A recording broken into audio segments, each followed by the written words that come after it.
and welcome back to Little Cuts, the weekly minisode where we dig into the things that we've been watching and or playing recently. I'm Terry. I'm Mary Beth, and we're talking about, this week, underground dystopias, bachelorette parties gone wrong, Anna Faris trying to keep it together, mood, Anna Camp and horror, it's the Anna episode, cosmic horror and stick figures, and coming-of-age alien stories. I can't wait. But I have to say, before we get into this, Mary Beth, I have a bone to pick with you. Okay. I don't know what's coming. I don't know what's about to come. I have known you since 2019, and I am just now finding out that you swam with sharks. Oh, I've never told you that? No. I've never told you that? I don't believe so. It's so weird. It's like from such a different part of my life. You know what I mean? Because so this is in reference to a story I told on a podcast that was just, a clip was just tweeted out as of us recording, and I retweeted it with a picture, visual evidence of the story. So when I left my job at Discovery Channel, I had made a friend who, her husband was the head of a shark research lab in the Bahamas.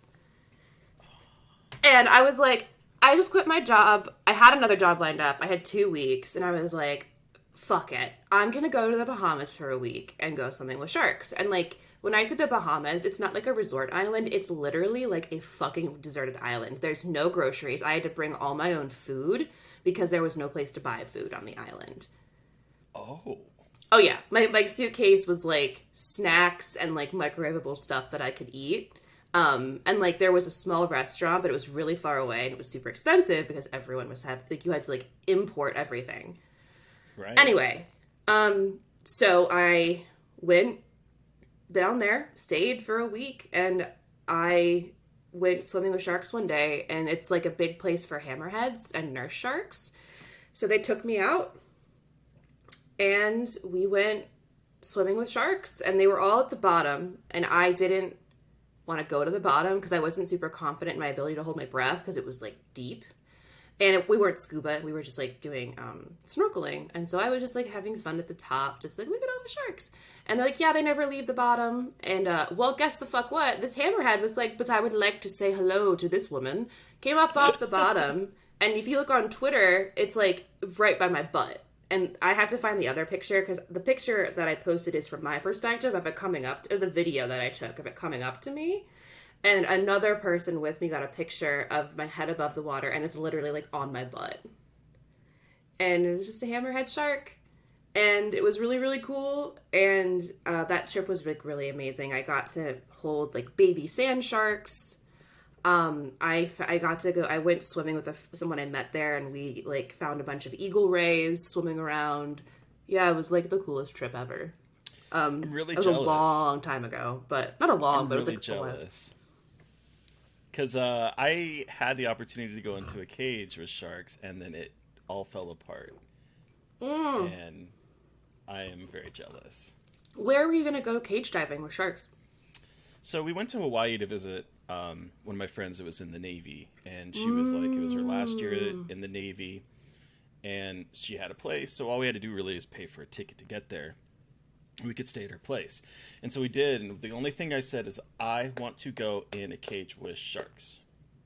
And it was so windy that we couldn't do it until the very last day that we were there.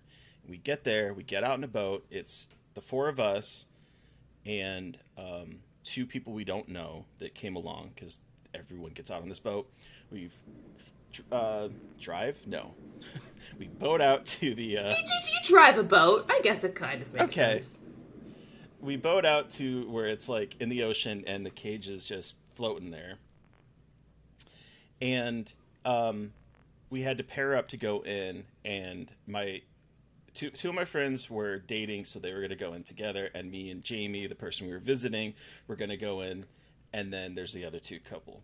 Well, Jamie started freaking out a little bit, and she's like, can we go last? And I was like, sure, that's fine, we can go last.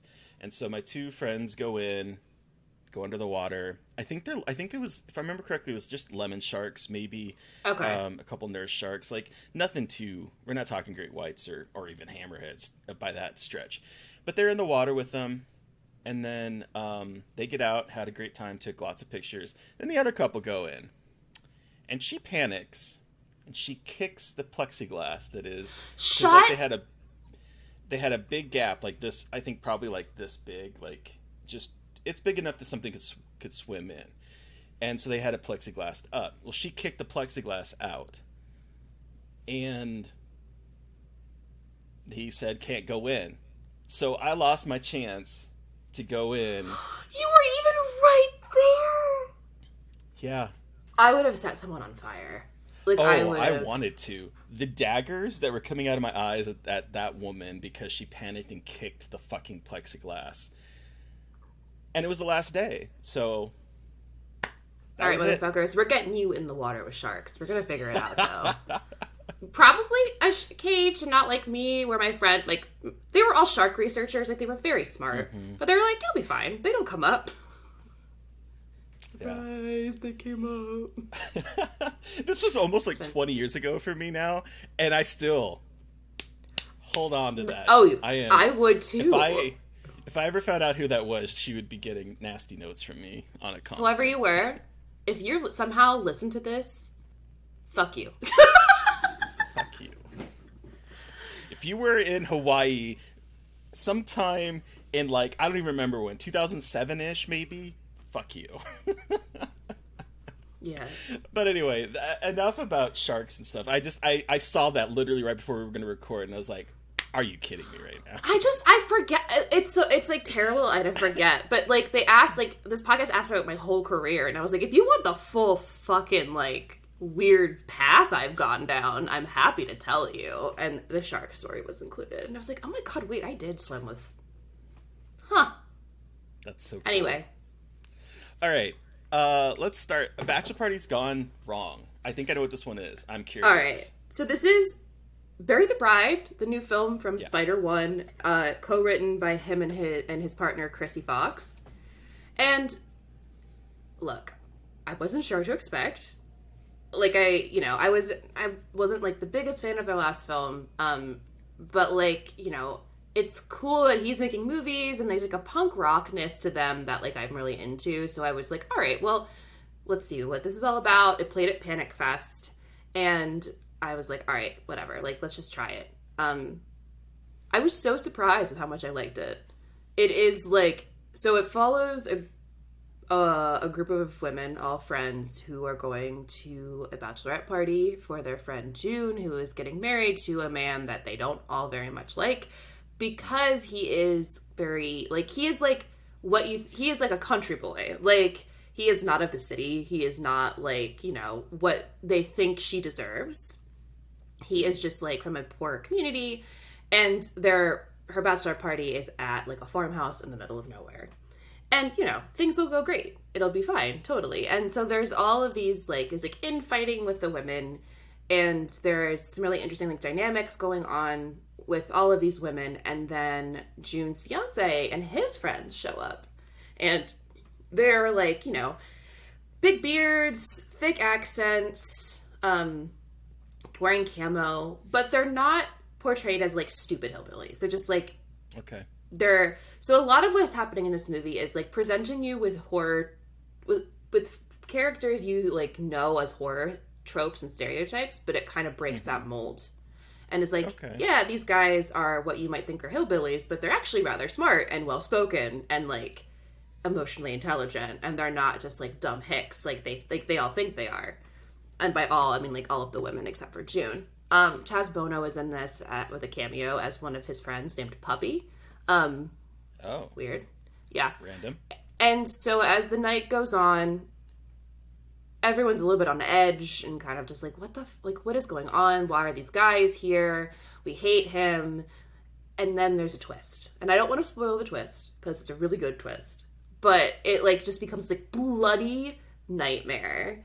And I was thoroughly surprised and impressed. It's very handheld shaky cam stuff, not found footage, but there's a a lot of those moments. There's a lot of really interesting like discussions about sisterhood, not just with, you know, your blood sister, but with your, you know, your friends who are women. And Mm-hmm. I just like, I really enjoyed it. It's on Tubi. It's streaming on Tubi. It's pretty Oh, is it short. really? Yeah, it just came out on Tubi last week. Oh, okay. Yeah, it kind of like, yeah. But yes, hooray for Tubi, Kate, for real. Because they're doing a lot more like acquisition of like original horror content now, which is really interesting. They're kind of trying to play in that space, and so this is one of those movies. And I guess another reason why I was like, some of the Tubi originals like have been a little bit like, but this one, again, I was really surprised. Chrissy Fox acts in it. Scout Taylor Compton is June, the Yeah. bride. Chrissy Fox is her sister, and yeah, I was just like pretty impressed and pretty surprised. It's a good like 3.5 star movie. It's like short, Okay. bloody. I really liked it. So I I'm gonna wanted have to to talk check that about out it. since it's Yeah. on Tubi, because like I didn't request that one because I wasn't sure, and now I kind of wish I did. Yeah. I was pleasantly surprised. It feels like because they're like, you know, they're together. I think they're married, or at least like they have a kid together, and it feels like after Allegoria that they're really hitting their kind of groove. It feels like Okay. he learned a lot from directing. She's directed and written stuff before, but I feel there's like a confidence I feel like in this movie that I haven't felt before. So yeah, Marry the Bride. Hell yeah. Yeah, That's cool. yeah, and so let's talk about underground dystopias. Sure. Yeah. So there is I say sure as if like I wasn't prepared I to. know. I was like, Sure, I mean, let's you talk brought it. about I was that. like, I mean, we don't have to. I don't know what this is, but like, Okay, so there was a book series, and I wish I had actually pulled it up before I. Okay, Hugh Howey wrote a book called Wool and turned it Okay. into a series called Silo, and Oh, okay. there is now an Apple TV show that is premiering next Friday, and the embargo is finally up, so I can talk about it. I'm not going to talk in deep because I am covering it with Joe Lipsit between our blogs, like we do. So if you're going to be watching it, follow along with us as we dig into it, because I have not read the book. So I didn't really know what I was getting myself into. And I honestly, the first episode, I was like, I still don't know if this is really going to click with me, because there's a lot of, and I'll talk about what it's about, but there's a lot of like dystopian tropes that we're seeing in this first episode where it's like, yeah, something really isn't wrong is really wrong in Denmark, and obviously something's wrong with it. This isn't like trying to hide it type of thing. This is like, Yeah. why would people do this? And so there's like a lot of it hits a lot of these notes in that first episode where it feels like an accelerated any kind of dystopian, young adult or otherwise, that you've probably read in the intervening like decade, Okay. from like Hunger Games and whatnot. It hits a lot of these same tropes, but it's basically, there's this giant silo that was built underground. No one knows why.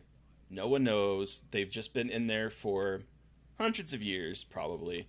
There was a rebellion at one point where the rebels tried to exit the silo out to the world that is apparently poisoned, and the founders, like, you start to hear this language and it's like, this is all kind of dystopian. The founders Okay. ended up quashing the rebellion, and they Uh-huh. made it so that like they destroyed anything pre-rebellion, everything that you can't have anything pre the rebellion because it's considered illegal, and they call it relics of an ancient time that doesn't exist anymore. They say that the place is poisoned. They have like a camera up there that shows everyone the kind of desolate nature up there, and whenever someone says that they want to go out there, they're allowed to, and they're basically sentenced to death. And they go out there and they're told to clean the lens if they want to, because the lens gets dirty out there. And so then they send them out with a wool cloth, and so it's like, it's very much an obvious like pulling the wool over your eyes and using the wool cloth to clean this image. Like, it's very ham-handed, and I was like, I don't know if this is going to be good. Yeah, I was gonna say, Or like, this is gonna be... is this just like The Giver with a different, like... So it's like hitting all of those beats, but it's very accelerated. And by the end of the first episode, shit goes down. By the end of the second episode, shit goes down even more.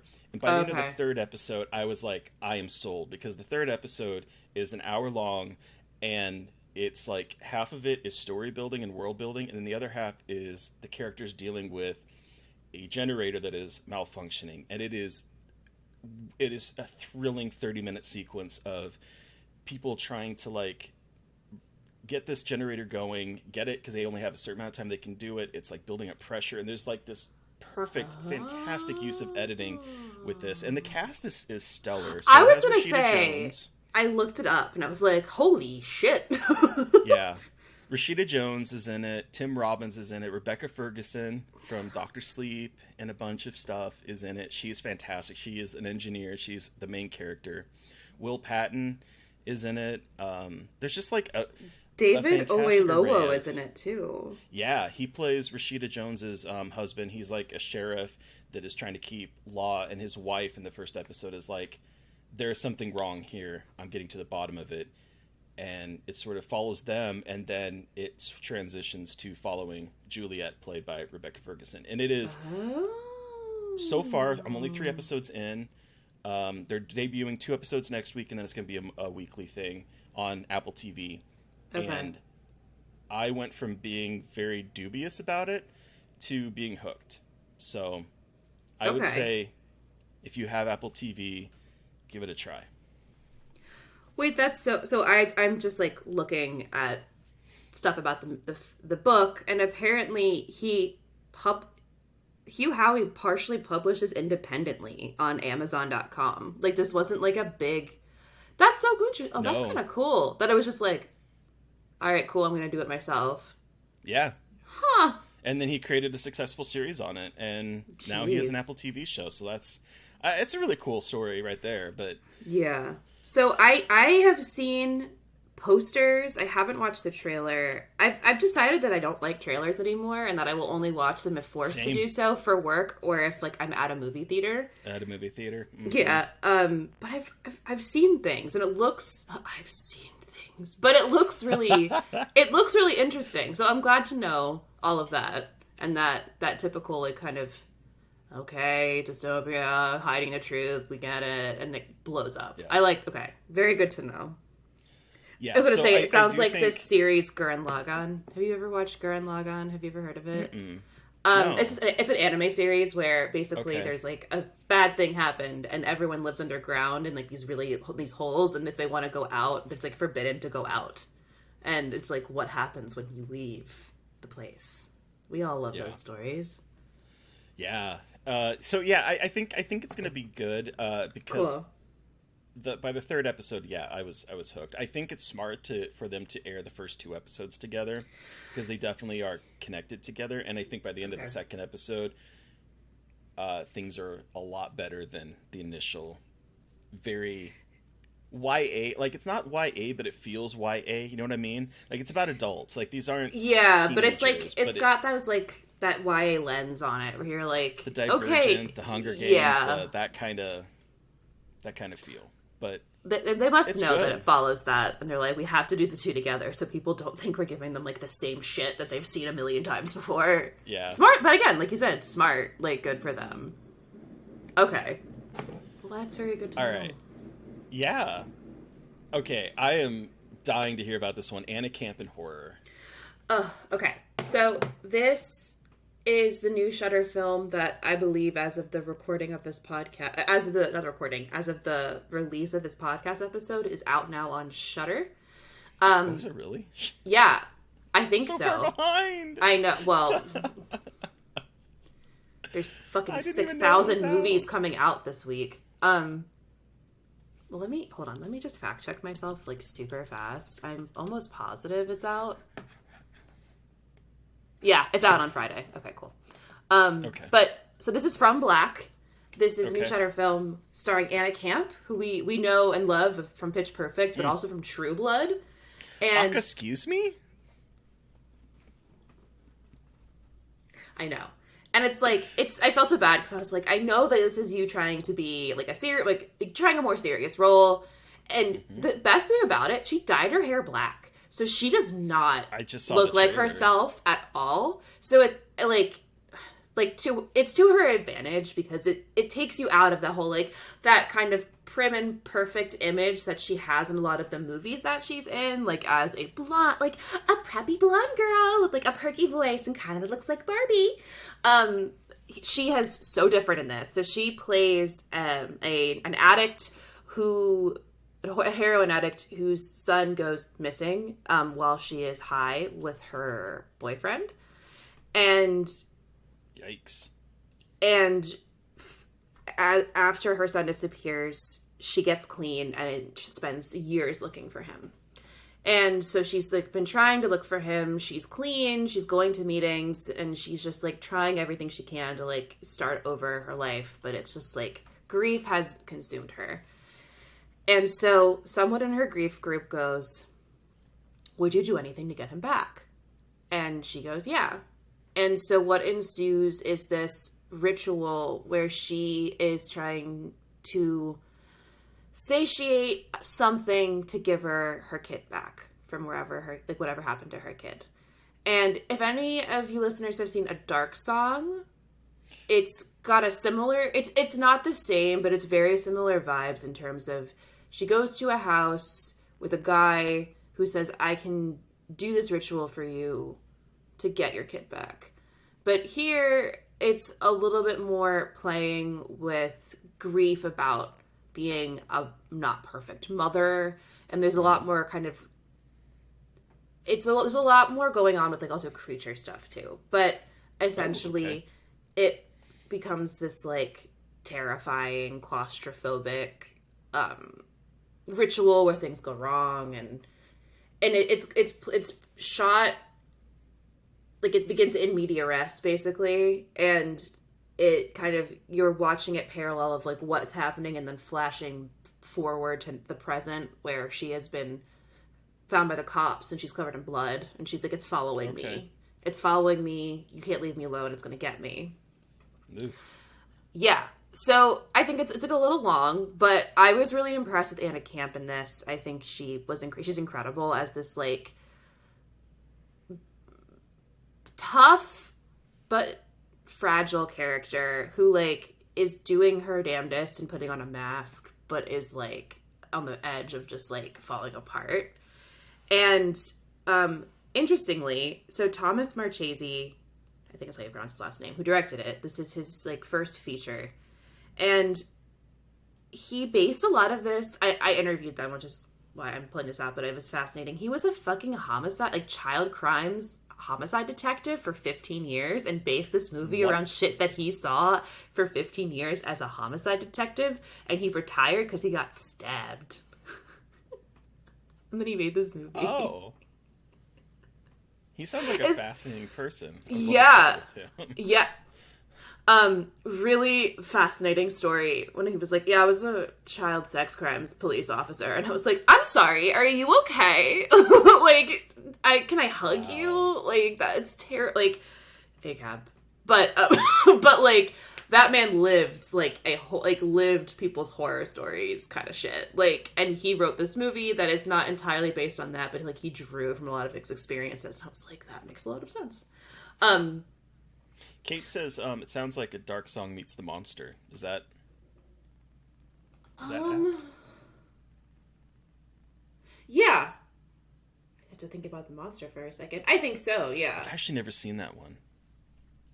Yeah, it's not bad. It's just, like, it's not Brian Bertino's best work. But it's also, like, really sad. Like, it's really, really sad. So it's, like, it's a hard one to watch. Addiction in The Monster. Yeah, and, like, the mom trying to be a better mom, but just, like, being frustrated. Yeah. Yeah.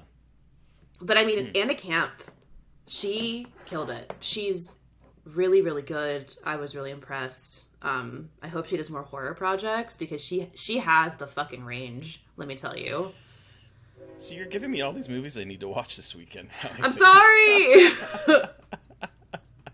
Since they're both out and I totally missed them. Yeah. And they're both relatively, like, short, so But on the subject of Anna's being Yeah. awesome, Anna Faris is trying to keep it together. Yeah, so while I was having a bad mental health day this weekend, I was in bed and I was like, I don't want to go to bed. I want to watch something. What should I watch? And I don't know why, but I've been thinking about watching this movie for the longest time, and I finally was like, you know what? This is the perfect time.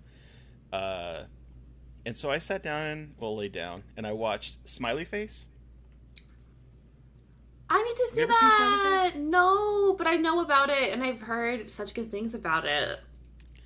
Yeah, so Anna Faris, it's directed by Greg Araki. Um, Yes. Gregaraki. and Jesus. it is a stoner comedy. And I started realizing as I was watching this, I don't think there's any other stoner comedies that are like, maybe there are, but like I can't think of any at the top of my head that are woman fronted.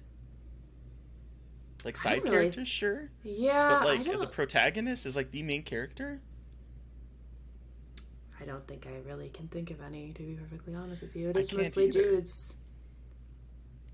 Huh. Yeah, and so Anna Faris plays a young actress who likes to get high, and she has a very creepy roommate played appropriately by now creepy dude Danny Masterson. Um, Oh, yeah. but he is like a creepy roommate for her, and he makes these cupcakes. He puts them in the refrigerator and says, "Do not touch. This is for a Trek convention, a Star Trek convention," which he is like fronting. I don't know. It's weird. But then, so she's has the munchies. She wants to eat, so she eats them, and then realizes that they are marijuana cupcakes, and she has eaten all of them.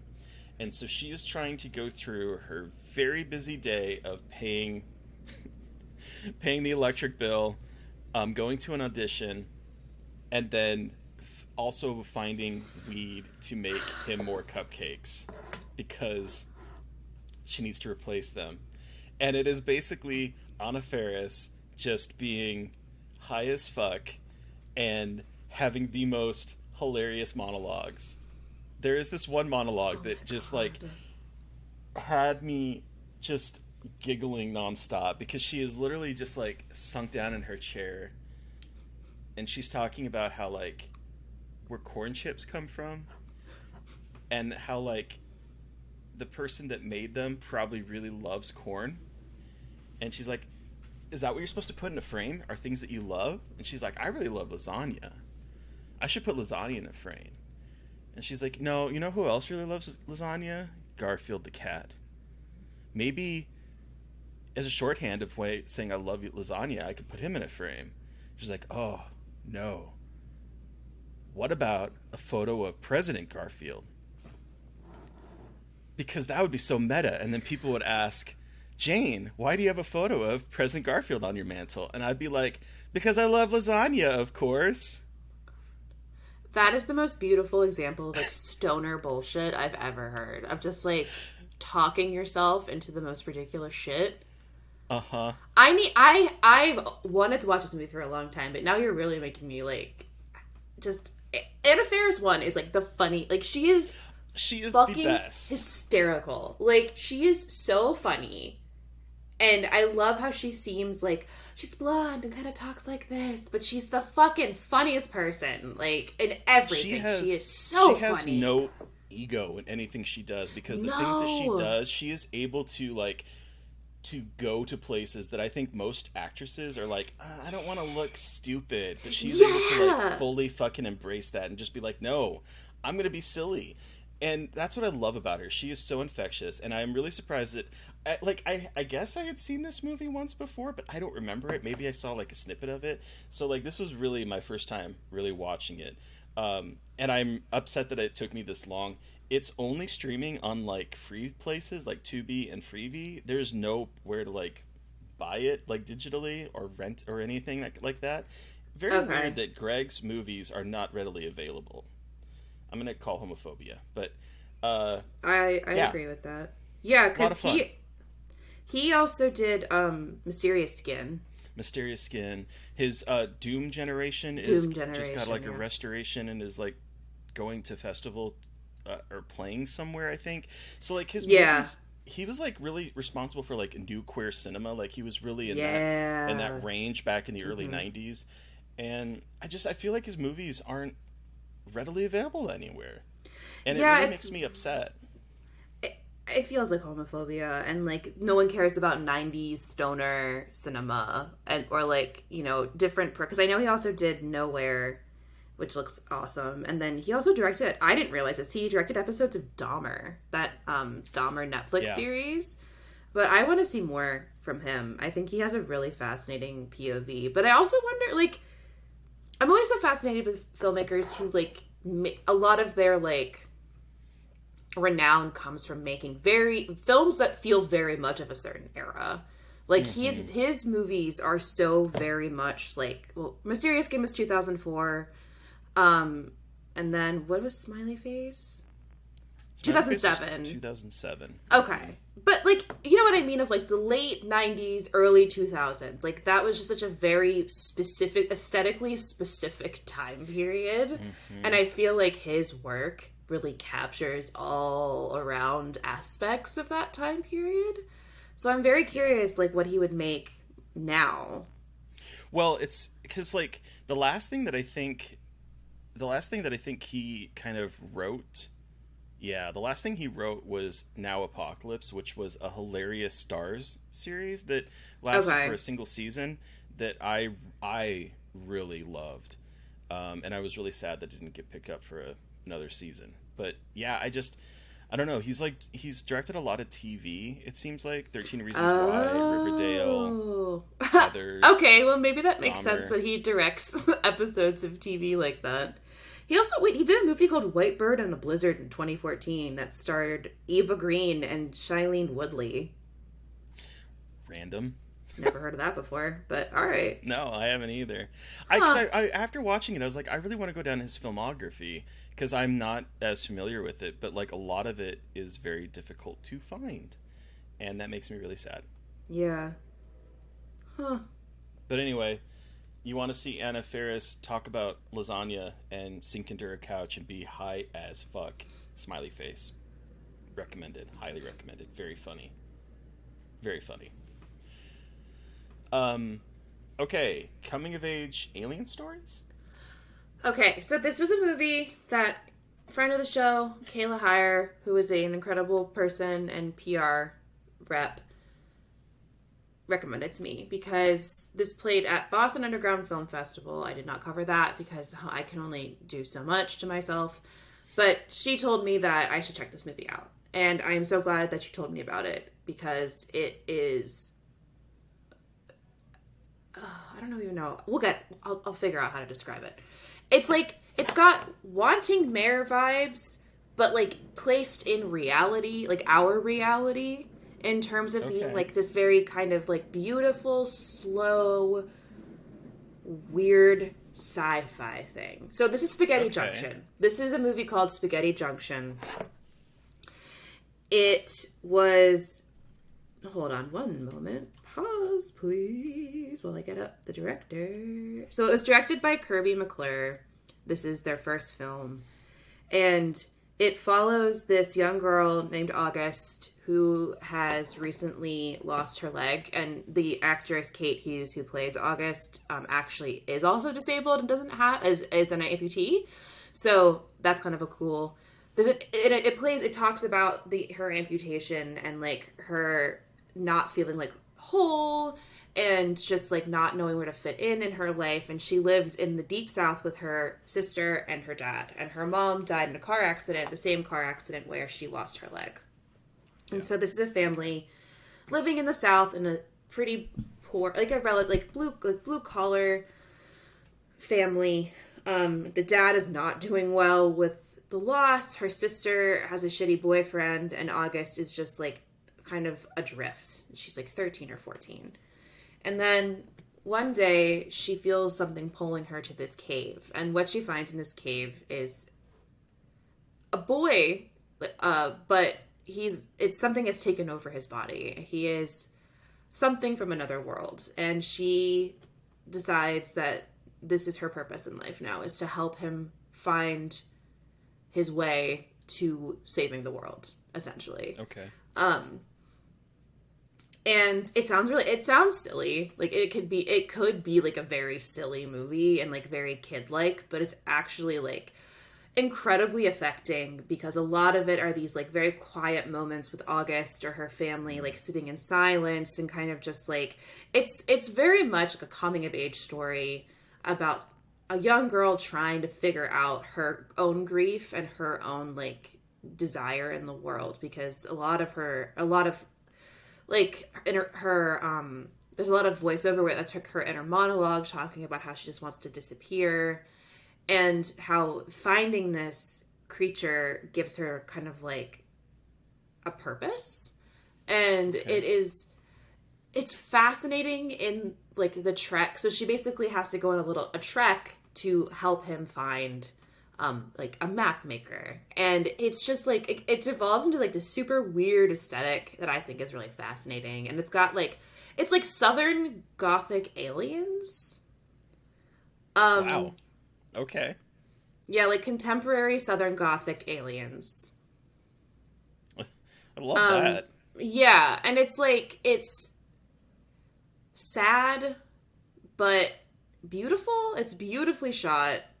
And I just compare it to The Wanting Mare just because of that, like the parallels in terms of like telling really beautiful sci-fi stories with this like very much like everyday people trying to live through things and experiencing like very big emotions in very bizarre situations. It's beautifully shot, beautifully acted. Yeah, it melds a lot of familiar genres to make something really interesting. Like, you'll see the coming-of-age movie tropes, but, like, with the alien stuff mixed in, it's, like, really fascinating. So, yeah, that's making the festival circuit right now. I don't believe it has distribution yet, but keep an eye out for it. Spaghetti Junction. It's a special movie. Oh, yeah. That sounds really cool, actually. Yeah. And let's end this on cosmic horror and stick figures. I'm assuming this is the game you were playing that you were talking about? It is the game I was playing. Yeah, so back in like, I think early 2000s, maybe 2003, there was this web-based game called Kingdom of Loathing that was created by Zach Johnson and a small team. And it was like a web-based, almost like an MMO with stick figures. And then he made a single-player role-playing game in 2017 called West of Loathing that takes the Kingdom of Loathing and puts it in like a Western theme, but also has like bizarre monsters in it. Well, then last year, and I didn't even know this came out until just recently, there was another game called Shadows over Loathing. And it takes the Loathing aesthetic and the story and moves it into the 1920s in a Lovecraftian eldritch horror setting where you are playing a character who goes to the city to find his uncle who's missing, and there's like relics that are cursed that you have to go find, and it is literally, you are a stick figure. Everyone in this game are stick figures. It's black and white. Oh my god, the aesthetic is so cool! The aesthetic is so fucking cool. And the only reason it came to my attention was that there was like a Nintendo Switch indie spotlight like a few weeks ago, maybe last week even.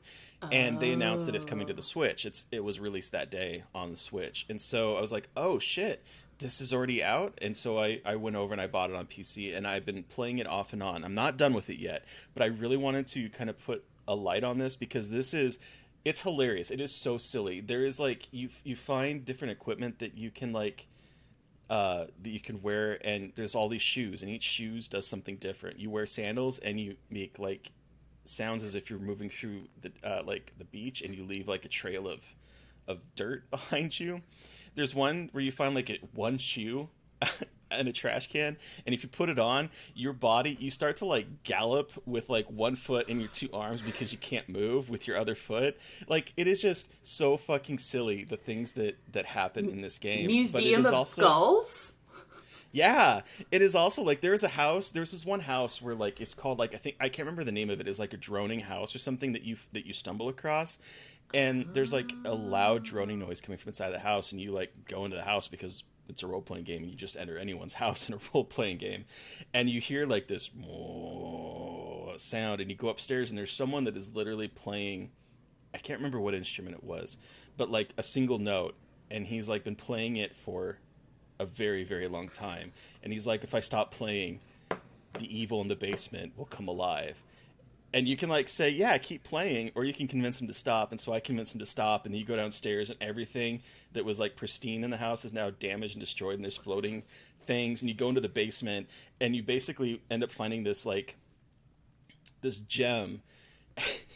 And you have a decision to like either destroy it or take it with you, and I was like, I'm gonna take it with me. And it's like, you really shouldn't do that, the game is telling me. It's very witty, the game is very, it's there's no voice dialogue, but all the writing is so fucking hilarious, and it's like, you really shouldn't do this. I'm like, I'm gonna take it out anyway. This isn't a good idea. And you take it out, and the house just sort of like collapses in on itself and vanishes. And all of a sudden you have this like cursed artifact with you. It's just, there's a lot of these little tiny vignettes in here, and it has like a role-playing game where it's turn-based battles, sort of like earlier Final Fantasies, where you put in your commands and you do attacks. It's very simplistic. Do you have a team? Do you have like a team of people? Or a party? You have like, Jesus Christ, party. I was like, what the fuck is the word? Do you got a team? So, you have like a little pet. I have this turtle that's been following me around, and I just recently got a mosquito, and so I've replaced the turtle with a mosquito, because the mosquito will go drain life from an enemy and give it to you. And then you get random people that will join you, and the person I have now is a queer woman who talks about her girlfriend and has a Tommy gun and just like sprays the Tommy gun at enemies. And it's so funny, it's so silly, it's cosmic. It has an absolute reverence for like eldritch horror, cosmic horror and stuff, and I really am having a blast playing it. So if it's only on Switch and Mac and Windows, but if you have one of those, I highly recommend giving this one a try. I was gonna say, I have a Switch, and I also have to play Dredge, the cosmic horror fishing game. So I have two cosmic. I've been meaning to talk about that one too. Okay, well, don't talk about it this week, because then I'll play it. I will. This is my motivation to buy it and play it for next week. Then we can talk about it. How about that? Hell yeah. Cool. Sounds good. I'm holding you to that. No, sir, please, because I need to stop playing Stardew Valley. I need to play another goddamn game on my Switch for the life of me, please. Girl, I've been thinking about trying that again. Like, it is the perfect depression video game. Oh, like, I know. Yeah, it is perfect. I know. Feel accomplished and zone out, and maybe spend too much time playing it. You're like, just one more day, and you're like, God damn it. Yeah, I played it a long time ago, before like any of the new patches that like basically doubled the content. So there's like a lot that I have not seen. Yeah, because there's like a whole new island. Yeah. Never even knew that existed until like recently, when when he was talking about releasing 1.6 or something like that. I know he's putting a pause on Haunted Chocolatier, which I'm really sad about, because I really want to play Haunted Chocolatier. I really want to play that game so bad. But I want that game.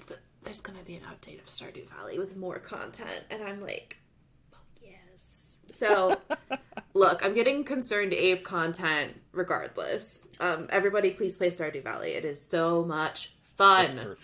It's perfect. All I want to do is take care of my chickens and pick my fruits and go fight weird things in and smooch Sean. I think that's right. Oh my god, you too? You did a I can fix him move? Oh my god, I did. Why are we the same person? Did you too? That's hilarious. I was like, it was either, well, I have a couple saves where I romance women. Like I do gay shit. But I did one where I romanced Sean. He's like, you're the only guy in this game that like I moderately enjoy, even though you're like an alcoholic dickhead, but like you're very sweet. And then you're like, I can fix him, and you fix him with jalapeno poppers. As you do. Fix everything. God damn, I really wish it could. But aside from now me playing Dredge and talking about it with you next week, what series are we starting next week, Siri? So we've been like debating a couple different ones, and we had one, but we're like, we got to figure out a movie if we're going to do that one. So we're going to save that one for a little bit later. And we talked about this back when we discussed Final Destination. And so it's finally coming around full circle. We're going to introduce Mary Beth to the rest of the Final Destination movies, which she has seen none of except for the very first one. So we're going to go down that path, and I cannot wait. I'm so excited. I'm so excited because I know it's an amazing franchise. I know a lot about it. Like, well, not a ton, but like I know the kills, and so I'm just excited to get to experience all of the different kills. Like I know that not all of them are amazing, but all of them include weird ass ways to die. So like I'm very excited to start this Final Destination journey. I'm already terrified of the logs on trucks, so like girl, we're gonna start with that one because we're starting with number 2 because we've already seen 1. So and we'll talk all about that shit. Traumatized. Isn't that? Yeah. Anyway. I remember we talked about it, and I feel like we talked about how like Final Destination really shaped an entire generation's worst fear. Yeah, we sure did. Okay, oh my god, who are we talking to on Monday, Mary Beth? Okay, so this is like Terry's dream interview, and it was so awesome. Yeah, so we are chatting with video game designer Sam Barlow. He's the mind behind games like Her Story. And Telling Lies and Immortality, which came out last August, I think. Yeah, and he brought with him a wild animated French movie called The Masters of Time / Time Masters. And if you've seen me tweeting about that recently, it's because of this recording, because I was like, I don't know what the fuck this movie is, but I'm obsessed with it. It's really good. So Sam shares a lot of really cool stories about making games, and then we just talk about this weird ass French art house, Euro house version of Star Wars. We spent a lot of time in the beginning, the first half of the episode, talking about his career because Sam is a talker, and I had so many questions I really wanted to dig into.